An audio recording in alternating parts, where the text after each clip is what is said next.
Bienvenidos a News 24, el magazine de noticias y análisis en español de i24 News. Mi nombre es Carlos Burovich y como siempre conmigo en el estudio Damián Pachter. Damián, dame los titulares. Israel festeja 70 años de independencia. Repasaremos momentos que marcaron la historia del país. De prisionero de guerra a empresario internacional, Yair Dori, un ejemplo de vida. Ser israelí es, la identidad de Israel está en constante formación.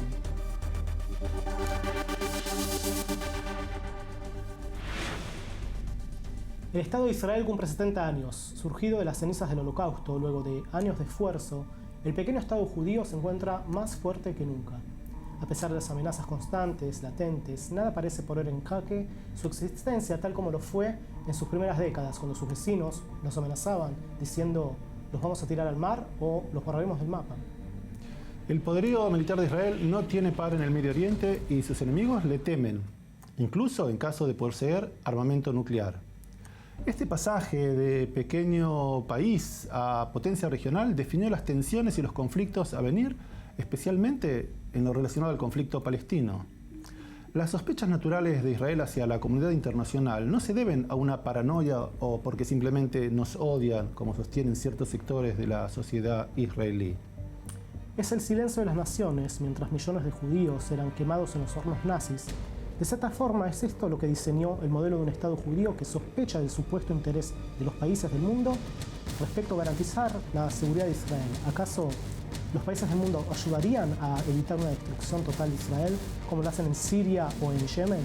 ¿O garantizando el derecho a vivir de los pueblos yazidi en Irak o de los rohingya's en Birmania? Precisamente, Israel no los necesita, Israel se defiende solo. Asimismo, el tiempo está jugando a favor de Israel, incluso con vecinos musulmanes que reconocen entre las sombras al Estado judío hace años ya, y se continúa esperando que en un momento muy poco, inminente, haya un reconocimiento oficial, posiblemente a través de las nuevas generaciones, como el caso de Mohammed bin Salman, heredero del trono saudita. Días atrás, precisamente, bin Salman afirmó durante una entrevista con Jeffrey Goldberg en el magazine americano The Atlantic el derecho de los judíos a tener su propia tierra y destacó los intereses comunes entre ambos estados. Es posible que la solución al conflicto israelí-palestino venga por ese lado, a través de una especie de acuerdo, una alianza entre Israel, el resto del mundo y los países sunitas. Meses atrás, el gobierno estadounidense, encabezado por el presidente Donald Trump, reconoció a Jerusalén como la capital de Israel, cerrando así la discusión sobre el tema en pos de un futuro acuerdo de paz, es decir, en las próximas negociaciones, el tema de Jerusalén no va a estar sobre la mesa. Por otro lado, también hay que decir que los lazos con Latinoamérica se han fortalecido. La visita del primer ministro Netanyahu a la región, por primera vez en 70 años, abrió un puente que se está estrechando, que estrecha las relaciones entre ambas partes y que ambas tienen mucho por enriquecerse. Sin embargo, los problemas de Israel a sus 70 años parecen ser más internos que externos. Así es, a pesar de sus alentadores índices económicos, es decir, la fortaleza de su economía, también aquí en Israel existe una grieta social, y esta grieta está vinculada al modelo de Estado al que Israel pretende arribar, es decir, pretende ser un Estado democrático y judío, o judío ortodoxo y no tan democrático. La conformación de la sociedad israelí sigue aún en pleno proceso de formación. Pero más allá de los desafíos y problemas que existen y que van a existir, Israel representa un refugio para impedir que aquello que ocurrió 70 años atrás no vuelva a ocurrir jamás. Desde hace 70 años los judíos tienen una tierra propia con un ejército potente para su defensa y no serían llevados como rebaño a la muerte nunca más. Una pregunta interesante es, ¿qué hubiera ocurrido si Israel hubiera existido entre 1938 y 1945? Yo me juego por decir que el Holocausto no hubiera ocurrido. En esta emisión especial, celebrando los 70 años de la independencia de Israel, repasaremos la historia de los momentos más significativos de los últimos 70 años del país. Y conoceremos la historia de Yair Dori, que después de haber sido prisionero de guerra, con la moral alta y siempre con una sonrisa, cumplió como Israel 70 años y es un ejemplo de vida para todos nosotros. No se vayan, ya regresamos con News 24 en español.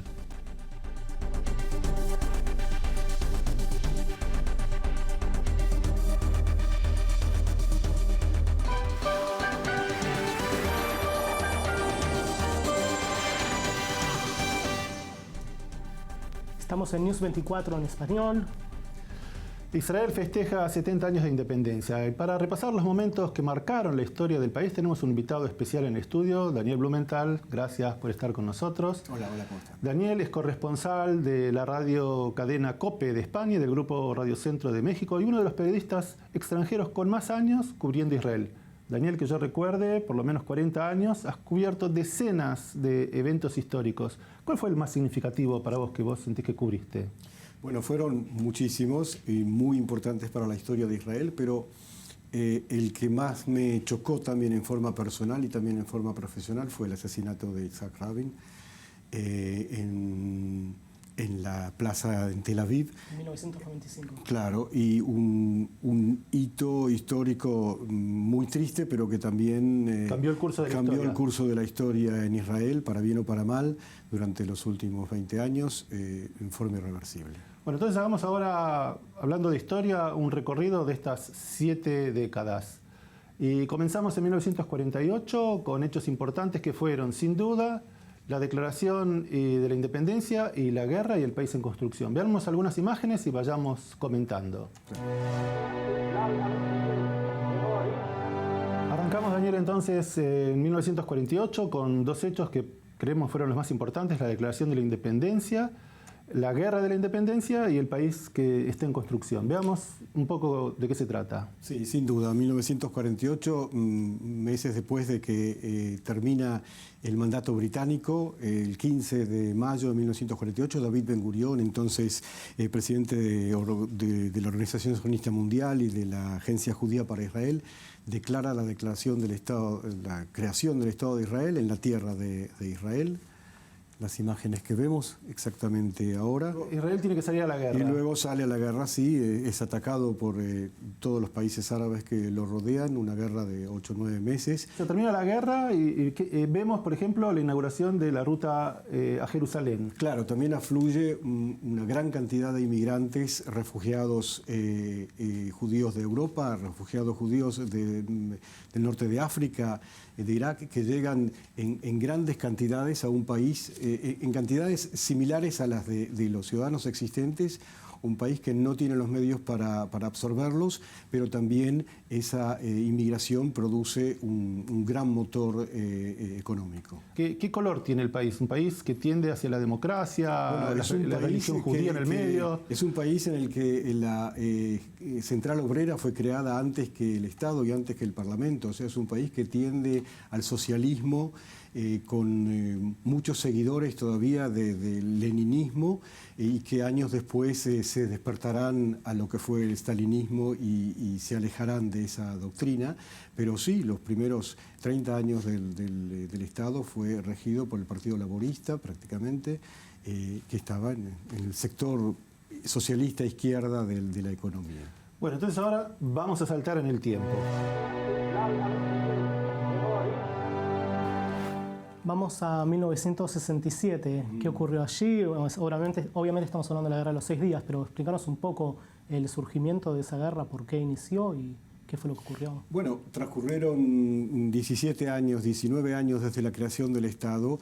Los vecinos continúan amenazando a Israel con su destrucción y el 5 de junio de 1967 da la orden e Israel fulmina realmente a las fuerzas aéreas de sus enemigos. Estamos viendo la conquista del Muro de los Lamentos. Y en 5 días y luego de la entrada de Jordania, 2 días después de la entrada de Jordania, esa guerra también ocupa todos los territorios al este de la línea de separación del 49 hasta el río Jordán, lo que hoy llamamos Cisjordania o Yehudá Beshomrón según los israelíes, y el desierto de Sinaí, incluyendo la Franja de Gaza. Antes empezamos mencionando a Yitzhak Rabin.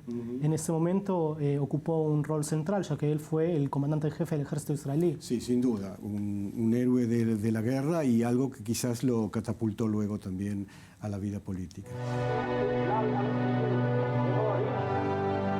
Otro punto de inflexión en la historia de Israel fue, sin dudas, la guerra de Kippur. Hoy en día es también recordada como uno de los puntos más bajos de la historia de Israel en cuanto al peligro inminente de su existencia. Fue una de las peores guerras y y obviamente los tomó por sorpresa. Sí, no cabe en duda, 6 años entre la guerra de 1967 y 73, 6 años también de guerra de desgaste y los países árabes heridos militarmente y heridos en su honor. En su honor sobre todo. Muy importante para el mundo árabe, tratan nuevamente y sorprenden a Israel. En octubre de 1973, en el día de Yom Kippur, un día en que el país está paralizado, no hay comunicaciones y no hay transporte por la fiesta justamente, y durante los primeros 3 días de esa guerra logran mantener el combate en los territorios del Golán y del Sinaí que Israel ya había conquistado 6 años antes, pero luego se revierte, son 19 días de una guerra muy cruenta con casi 3.000 israelíes, soldados y civiles muertos en la guerra en tan pocos días, pero Israel logra reafirmarse hasta el armisticio, logra reafirmarse en las mismas líneas en que estaba antes. La consecuencia de la guerra fue el inicio de las tratativas de paz que se consumaron entre los años 1980 y 2000, primero con Egipto. Contanos un poco al respecto, Daniel. Sí, bueno, la paz con Egipto y 15 años más tarde la paz con Jordania en realidad están basadas en la resolución 242 del Consejo de Seguridad de las Naciones Unidas, que fue sancionado pocos meses después, en noviembre, pocos meses después de la guerra de 1967, y que llama a Israel a retirarse de territorios conquistados y proclama el derecho a la soberanía, a fronteras seguras y a vivir en paz a los estados ya constituidos en la región, no olvidando la partición de 1947. En base a esa resolución se llevaron a cabo entonces esos acuerdos y el hecho es que cuando se firmó el acuerdo de paz entre Israel y Egipto, el acuerdo incluía la institución de una autonomía para los palestinos en el territorio de Israel, que luego fue la base para otros acuerdos. Eso dio pie para que más tarde se pueda firmar una paz con Jordania. La paz con Jordania se pudo también producir porque pocos años después Jordania desistió a los territorios de Cisjordania. Prefirió renunciar a esos territorios, que no sean parte de Jordania, no reclamarlos para su reinado, sino que sean el territorio para la creación de un Estado palestino. De modo que Israel y Jordania ya no tenían un conflicto territorial y 15 años después, en 1994, se firmó esa paz. Y, por ejemplo, el acuerdo de paz, lo que se llaman los acuerdos de Oslo con la autoridad palestina, vemos a Rabin dándose la mano con su archienemigo Arafat. Bueno, por supuesto, el acuerdo de Oslo, también en 1994, que surgió en un secreto, en conversaciones justamente en Oslo, en Noruega, y fue presentado ante Yitzhak Rabin y Shimon Peres por Yossi Beilin, que era para entonces el vicecanciller. Fue una gran sorpresa, principalmente porque fue un acuerdo bilateral en que no hubo una potencia o un país extranjero fuera de que fuera intermediario, una gran esperanza, una apertura, pero que muy pronto se convirtió en otro punto trágico de la historia israelí. Claro, bueno, el acuerdo logrado entre Rabin y Arafat, y aunque sea bajo el auspicio de los americanos que entraron más tarde, no se sostiene. Una ola de terror palestino en Israel quiebra la endeble confianza generada entre los líderes y explota en una confrontación cuya onda expansiva llega hasta hoy día, hasta nuestros días. Ya regresamos con la segunda parte de estos 70 años de la historia de Israel y nuestro invitado Daniel Blumenthal.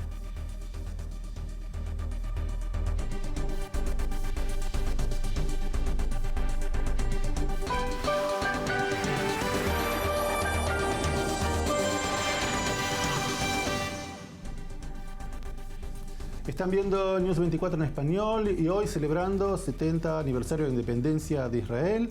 Y ahora vamos a la segunda parte de nuestro recorrido histórico con nuestro invitado especial en estudio, Daniel Blumenthal.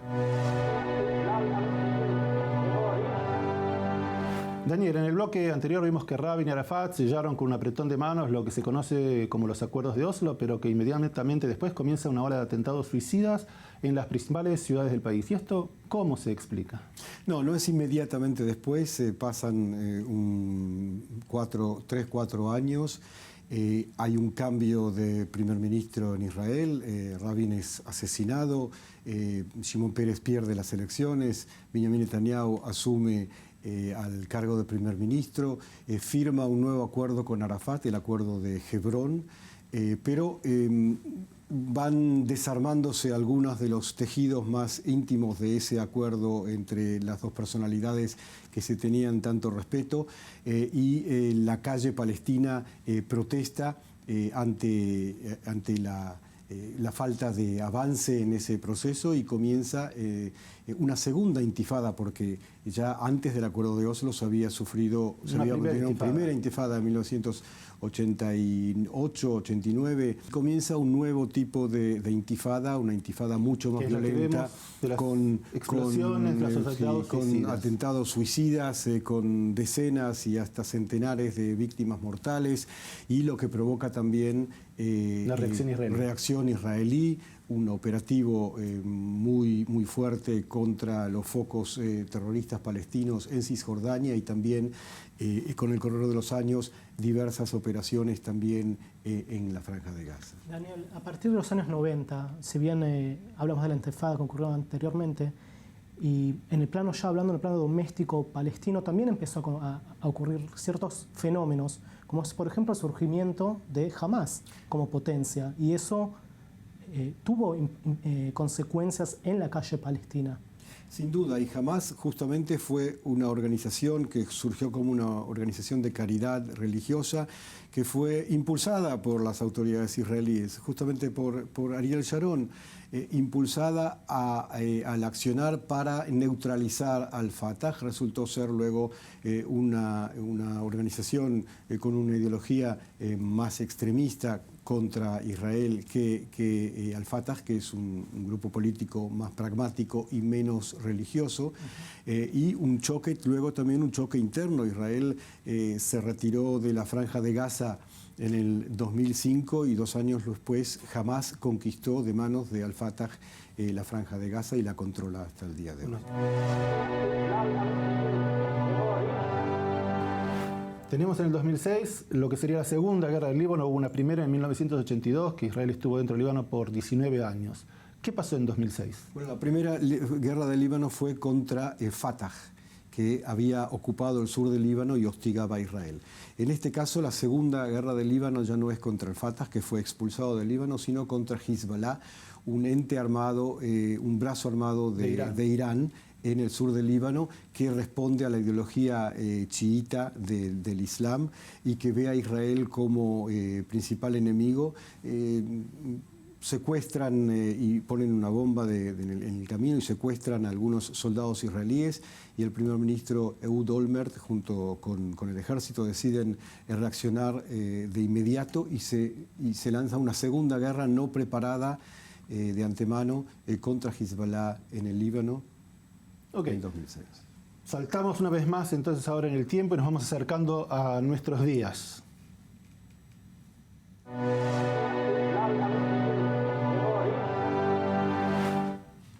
Nos encontramos ahora bajo una nueva administración en Estados Unidos. El presidente Trump reconoció a Jerusalén como la capital de Israel. Esto muchos sostienen que lo que hizo en realidad es dejar el tema de Jerusalén de lado para las próximas negociaciones de paz. Es decir, el tema de Jerusalén no va a ser discutido. Los palestinos dicen que si el tema de Jerusalén no va a ser discutido, nada va a ser discutido, porque Jerusalén es para ellos y para muchos otros el núcleo del conflicto desde el punto de vista nacional y religioso. Pero la paz ya no es discutida hace 10 años mínimo. Exactamente. Entonces, ¿en dónde estamos? Estamos en un proceso en que tanto palestinos como israelíes están perdiendo la esperanza de una separación entre los dos pueblos, y grupos del centro y la derecha israelí imaginan la posibilidad de un Estado unificado entre israelíes y palestinos, con unas condiciones democráticas que no podemos saber cómo serán. ¿Israel verdaderamente en un país apartheid? Sí, porque Israel podría, que surgió como el Estado nacional del pueblo judío, podría perder la mayoría judía dentro del territorio del Estado. Mencionamos la centro y la derecha israelí, pero la izquierda, muchas de las críticas que hay acá en Israel hoy en día es que viven en una nube, que los acuerdos de Oslo explotaron en la cara de la sociedad. Pues entonces estamos ante una no solución y algunas de las ideas más avanzadas respecto a esta situación es que no podrá alcanzarse a la vista, al tiempo vista, un acuerdo de paz en todo el entendimiento de la palabra entre israelíes y palestinos, pero sí acuerdos intermedios que vayan diluyendo la tensión y abriendo la posibilidad de que haya una pacificación a largo plazo. ¿Y vos, Daniel, qué pensás? ¿Se va a llegar a la paz? Yo observo el Medio Oriente desde hace 40 años profesionalmente. Cada vez la paz esa, a pesar de que pasan los años, parece algo más distante, pero siempre vivo con la esperanza de que por lo menos mis nietos no tengan que vivir aquí en guerras. Así será. Muchas gracias por habernos acompañado en esta emisión especial, con tu aporte, tu experiencia y tus años de cobertura en el Medio Oriente. Gracias a usted. En el próximo bloque, de prisionero de guerra a empresario internacional, la historia de Yair Dori, un ejemplo de vida.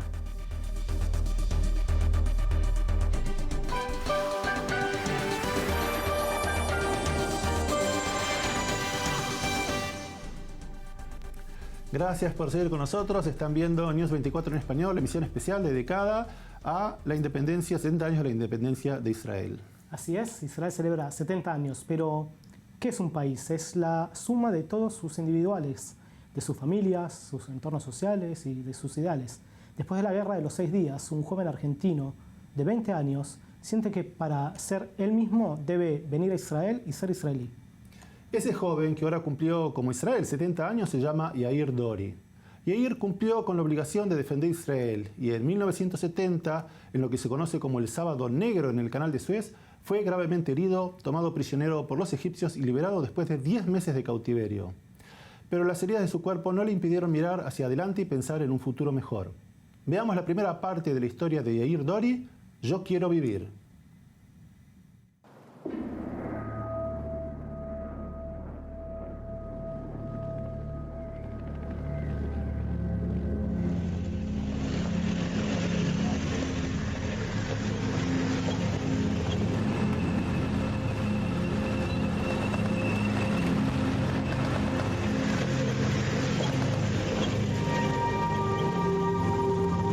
ב-30 במאי 1970, בשבת השחורה המוכרת בצה"ל בתור שבת שחורה. כל החברים שלי כבר מתו. אני היחידי שעוד הבינו שאני עוד נושם.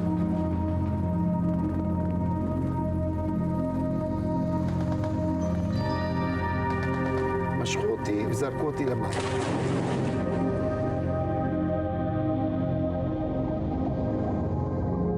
אני זוכר את עצמי בתוך המים.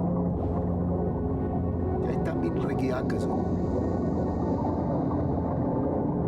רגיעה של, כהשפעה של המורפיום, או רגיעה כהשפעה של זה שכבר השלמתי. אני זוכר את עצמי בזחל לפני שמשכו אותי. כבר משלים עם ה...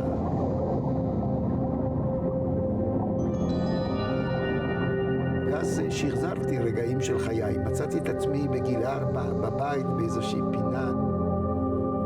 כביכול הונשתי שמה ואני עומד בפינה, מבויש וכעוס.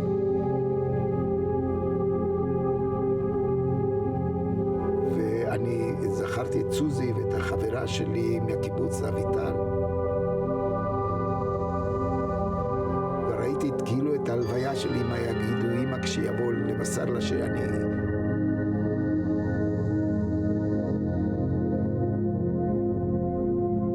ואז אני זוכר שהייתי צריך לקבל החלטה. כי יכולתי, זה היה קל שמה, להירדם, כבר זה המצב. לאחר הרעש של הקרב, וכל מה שחוויתי, והאש, והחברים, והנתקלנו, ושל הבוקר, והנתקלנו של אחר הצהריים, והמוות מסביבי, ויד תלויה, והכל דם. פתאום הרגיעה של המים, ואז אני זוכר שהייתי צריך לקבל החלטה. ההחלטה שלי הייתה, אני רוצה לחיות. ועם זה אני הולך כל חיי.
שקרה בארגנטינה הייתה חטיפת אייכמן. ואז היה הרבה רעש מסביב לזה, אני הייתי ילד בן 13. זה היה בשנת 60. אני זוכר תופעות אנטישמיות. מכוונים אליך האצבע, אז אתה מרגיש את עצמך שונה. אז אתה בדרך כלל לא רוצה להיות שונה, כילד בוודאי שלא. ילד הוא רוצה להיות שייך לשבט.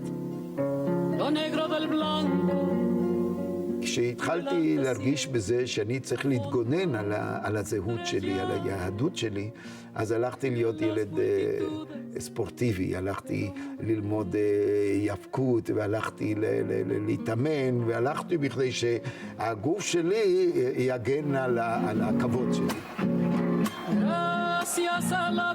נהייתי ציוני, מכורח אנשים.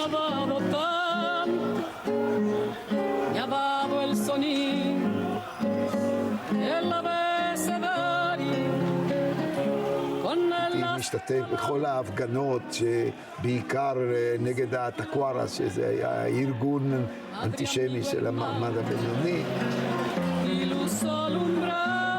הייתה הגאווה שלי. החבר'ה שלי היו מתקשרים, בוא, יש היום... ככה הכרתי את סוזי דרך אגב. הוא כתב לי המון שירים, המון. כל פעם שהיה לנו איזה שנה או חודש שיצאנו ביחד בזה, הוא היה כותב לי בימי הולדת שלי. סוזי, מה זה הדבר הזה? מה אתה כותב לי דברים כאלה? חבל שאין לי את כל השירים. יש כאלה יאיר זוכר בעל פה. Sos una senda florida, un licor que hace olvidar, sos la razón de mi vida y un fulgor que hace cegar. אני הסיבה שבגללה הוא חי, ואני כמו כוכב זוהר, מאוד... כן, הייתי מאוד רומנטיקן.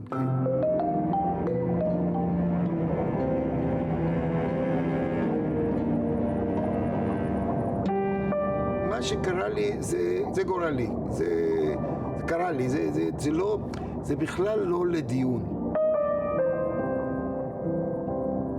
אין לי לצייר על זה שאני מגיל צעיר, אני קטוע יד ימין ושלא יכולתי להגשים כל מיני פנטזיות של ספורטאי, או לא יכולתי, ופתאום אתה נהיה נכה.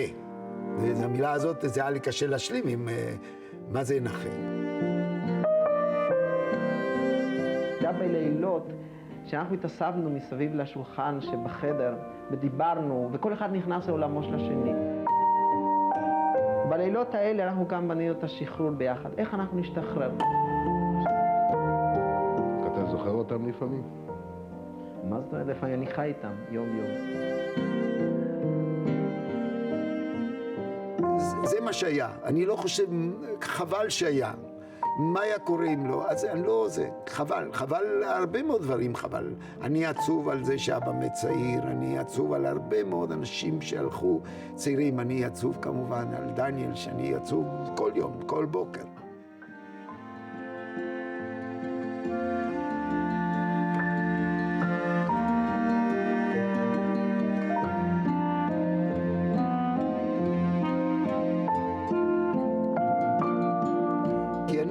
אני אוהב את החיים מן ההתחלה. ומה זה אומר מן ההתחלה? אני אוהב כל מה שקרה לי בחיים, ולא קראו לי דברים טובים תמיד. אבל אלה היו החיים, אלה עובדות. חבר'ה, צריכים, זאת אומרת, לנסות לעשות הכל בכדי שהחיים שלנו יהיו כמה שיותר טובים. כשאנחנו מדברים בלשון העתיד. מדברים בלשון העבר, זה מה שהיה, זה מה שהיה. בוא תקבל לזה ותלך הלאה. עם הניסיון, עם מה שהחיים נתנו לך, בכדי לבנות חיים יותר טובים.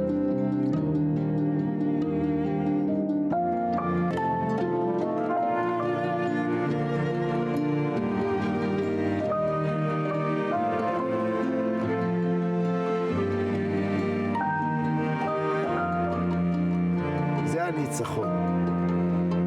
זה הביטוי לניצחון הזה של אני רוצה לחיות. כי שם התחילו החיים שלי, עם מירי הבכורה.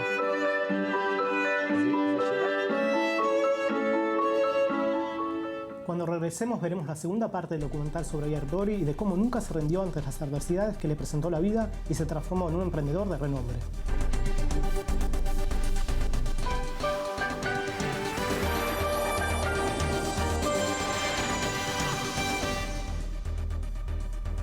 Seguimos en News 24 en español, el magazine de I24 News. Celebramos los 70 años de Israel y los de Yair Dori, que se sobrepuso a interminables dificultades para convertirse en un emprendedor de renombre internacional. Segunda parte de la historia de Yair Dori. Tienes toda la vida por delante.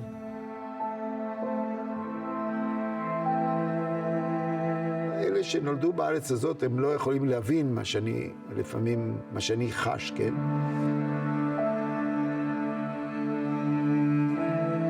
זה שאתה יכול להיות עצמך, זה נכס גדול, כי לא כולנו מצליחים להיות עצמנו. אנחנו הולכים עם הרוב, עם השבט. ככה צריך להיות. זה היה יותר קל להיות גוי בחברה של גוי ולא יהודי, ולטשטש את הזהות שלך. אבל זה לא להיות אתה. להיות אני זה היה לבוא, לקום, להגיע לארץ. הרגשה נפלאה. קודם כל שאני, הנה, אני יהודי, אין עכשיו, הזהות שלי היא, זה לא דבר שבקונפליקט. אני הבנתי מן ההתחלה שכבר, אני צריך, אם אני רוצה לחיות בארץ הזאת, אני צריך להיות ישראלי. בארץ אהבתי. כשהוא אמר שהוא רוצה לבוא לארץ בעקבות מלחמת ששת הימים, אז ההורים שלי מאוד כעסו. מאוד, כן. הוא ממש היה כמו בן בשבילה.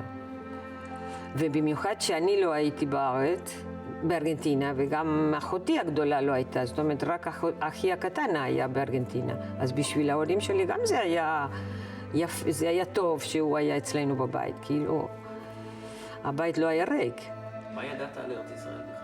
ידעתי הרבה, כי הייתי ציוני, לא במקרה באתי לארץ בגלל שהייתה מלחמה.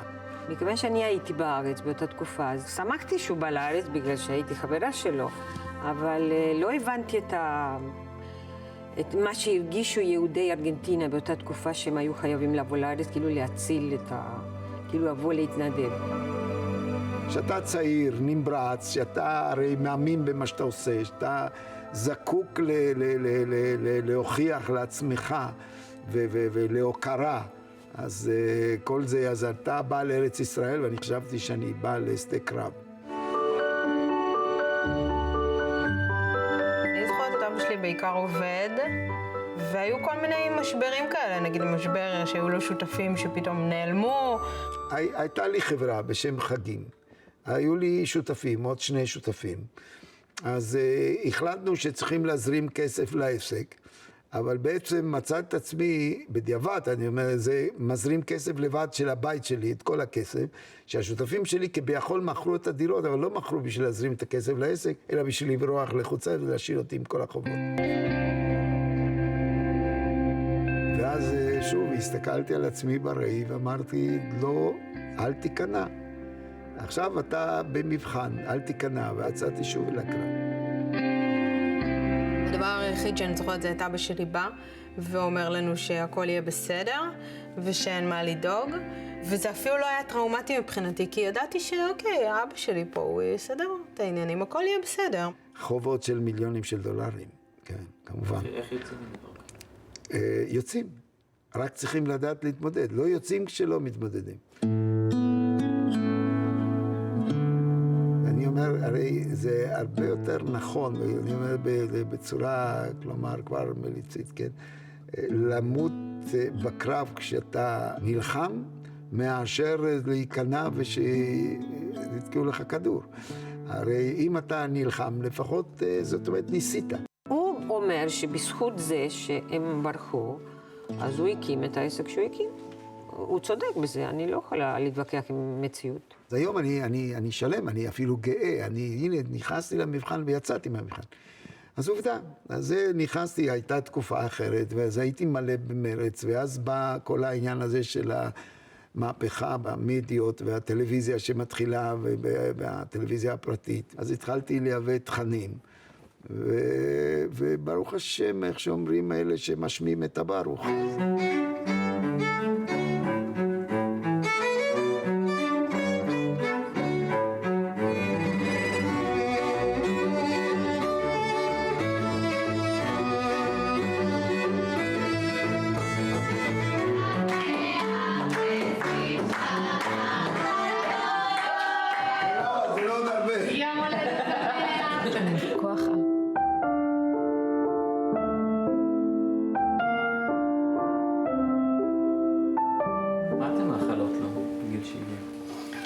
קודם כל בריאות.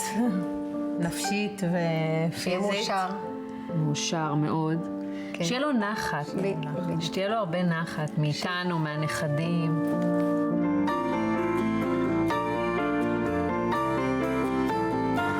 אין לי שום טענה אל החיים, על אף כל מה שעברתי, אני מודה לחיים. מודה לחיים על הבנות שיש לי, מודה לחיים על הנכדים שיש לי, מודה לחיים על האישה שיש לי. לא שקל לי, לא שהאופטימיות שלי היא מתגברת על הכאבים ועל העצב. אני לפעמים מאוד עצוב, אבל אני מתגבר על העצב הזה ומחייך על החיים. זו הדרך, אין דרך אחרת.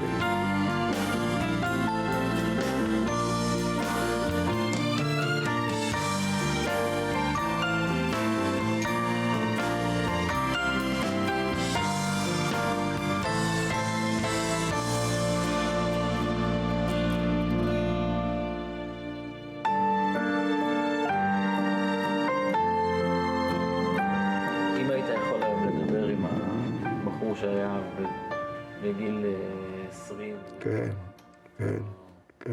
אם היית יכול לדבר איתו היום...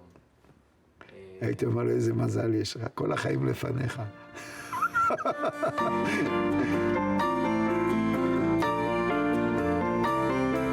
Trayendo a Israel artistas de renombre internacional, Yair se convirtió en un emprendedor que tendió puentes entre Israel y el mundo latino. Veamos algunas imágenes que ilustran su trayectoria. En Israel con Mercedes Sosa y la cantante Java Alberstein. Con la brasilera Xuxa. Trajo a la selección argentina de fútbol a Israel, aquí lo vemos haciendo de traductor con el primer ministro Yitzhak Rabin y Maradona. Introdujo las telenovelas en Israel aquí con Natalia Oreiro y también a los jóvenes de Rebelde Way. Yo debo confesar, Damián, que conozco a Yair hace muchos años y que trabajamos juntos y que me siento orgulloso de haber sido parte del gran éxito que produjo la serie La Lola en Argentina, que ganó el Martín Fierro de Oro en 2007, que es como el Oscar de la televisión argentina. Yair Dori es para todos nosotros un ejemplo de vida que nos inspira. Cuando regresemos, ¿ser israelí es una buena pregunta.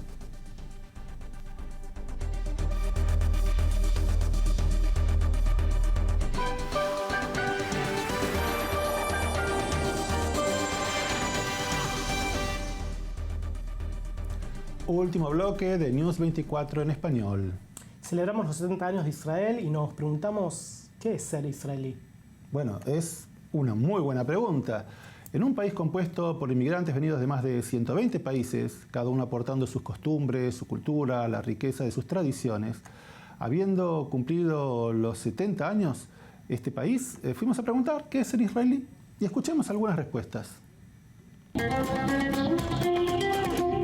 Moi, je suis 5e génération ici, et je suis fier de ça, que mes ancêtres sont venus avant même la naissance d'Herzl. Ils sont venus ici pas pour bâtir un État juif, mais ils sont venus pour être dans le territoire historique israélien, Eretz Israël. בשבילי להיות ישראלי זה קודם כל לחשוב שזאת המדינה שלי, על אף שאינני יהודי. אבל אני מאמין שזאת המדינה שלי, שאין לי מדינה אחרת. אני מאמין שאני צריך לתת את כל החובות שלי למדינה. בגלל זה שירתתי 20 שנה בצה"ל. בגלל זה אני אב שכול, אני איבדתי בן בצה"ל. חושב שלהיות ישראלי זה כיף, זה טוב. אני אוהב את המדינה הזאת. אני חי בה חופשי, אני מרגיש שיש ערך לאדם. אני אוהב את המדינה הזאת, אני תרמתי רבות, ואני גם קיבלתי הרבה מהמדינה.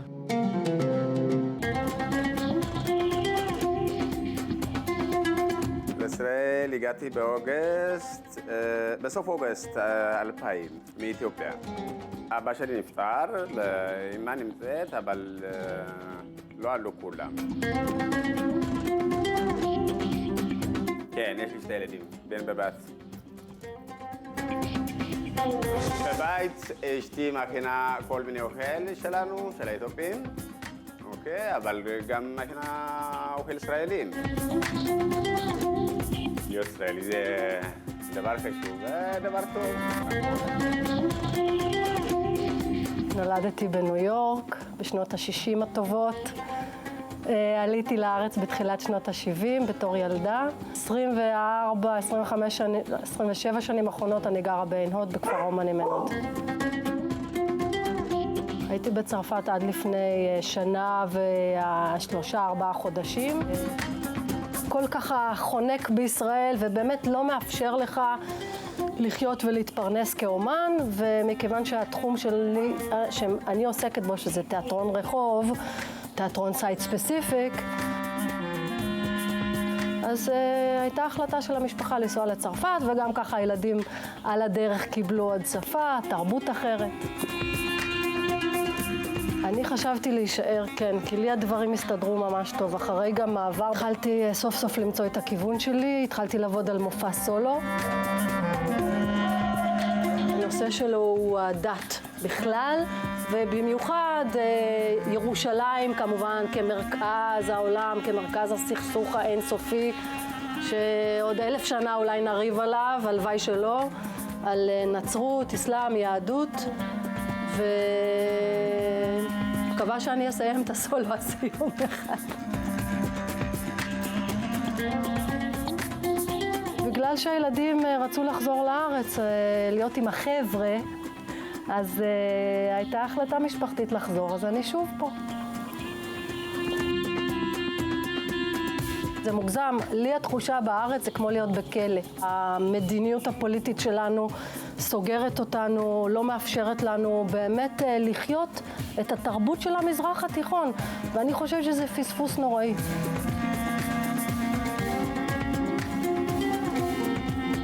החלום שלי פעם היה לעשות, היה אפילו סקיצות של אוטובוס תיאטרון עם קבוצה מעורבת של ערבים, יהודים, שנוסעים בכל המזרח התיכון, עושים סדנאות והצגות וואלה, אינשאללה יום אחד.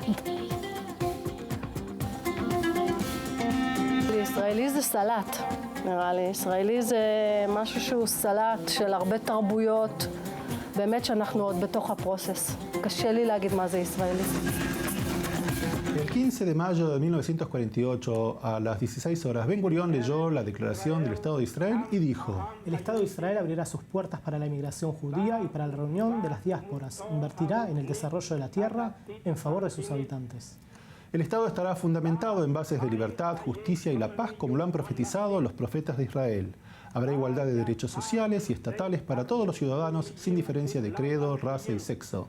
Asegurará la libertad de culto, lengua, educación y cultura, cuidará los lugares santos de todas las religiones y será fiel a las bases de la Declaración de las Naciones Unidas. Israel extiende su mano de paz a los habitantes árabes y a todos los estados vecinos para la cooperación y ayuda mutua. Damián, Israel celebra con orgullo los logros de estos 70 años. Sin duda, para que el sueño de vivir en paz se haga realidad, queda todavía un largo camino por recorrer. Nos vemos la semana que viene. Hag Sameach. Hag Sameach. היא מדינת ישראל.